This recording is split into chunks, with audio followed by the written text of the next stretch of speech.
Que ce soit un entrepreneur à succès, un neurochirurgien ou un sportif professionnel, pratiquement toutes ces personnes qui ont beaucoup de succès dans la vie ont ce trait de caractère en commun.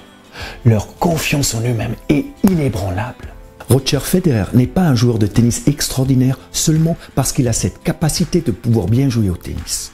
Tous les joueurs figurant au top 10 du circuit ATP jouent incroyablement bien au tennis.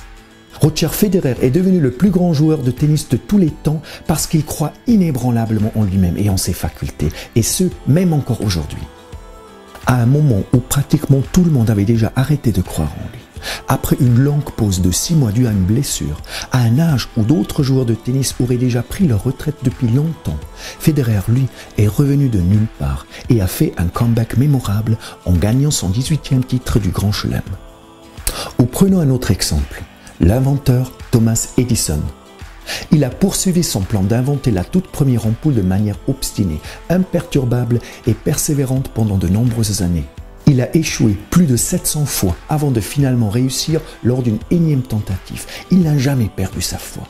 Il a su garder confiance en sa mission, car même 700 échecs consécutifs ne l'ont pas empêché d'atteindre son objectif.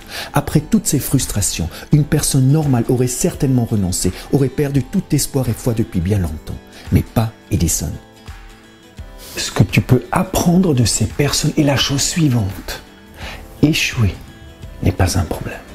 L'échec fait partie du processus d'apprentissage. Le vrai problème est d'abandonner. Par conséquent, il ne faut jamais, jamais, jamais abandonner. Crois en toi. Crois en toi et tes capacités de réussir. Tout ce dont tu as besoin est déjà en toi. Alors aujourd'hui, je veux que tu te poses la question suivante. Est-ce que je crois en moi et en mes rêves ? Ne réponds pas de la façon dont tu devrais répondre ou comment tu aimerais répondre, mais réponds honnêtement. Est-ce que je crois vraiment en moi et en mes rêves? Tu sais quoi?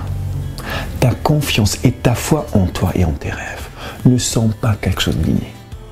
Si tu ne crois pas en toi, ou si tu es timide, c'est seulement le résultat des expériences que tu as pu faire. Elles t'ont donné le sentiment qu'il y a quelque chose qui cloche chez toi ou qui n'est pas en ordre.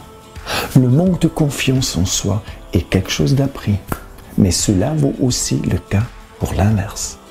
Une grande confiance en soi est aussi le résultat d'un processus d'apprentissage. Tu peux apprendre la confiance en toi-même. Pour t'aider dans cette démarche, j'ai fait un programme audio que tu peux télécharger dans la publication ci-dessous. Grâce à cet exercice, tu vas pouvoir augmenter ta confiance en toi-même de manière enfin concrète. Si tu as aimé cette vidéo, partage-la avec tes amis et abonne-toi à notre chaîne YouTube et à notre page Facebook. Si tu es nouveau parmi nous, bienvenue, tu as trouvé l'endroit où des centaines de personnes se donnent rendez-vous pour ensemble devenir la meilleure version d'eux-mêmes. Alors, si tu n'es pas encore inscrit, rejoins-nous. Maximus Daily est complètement gratuit.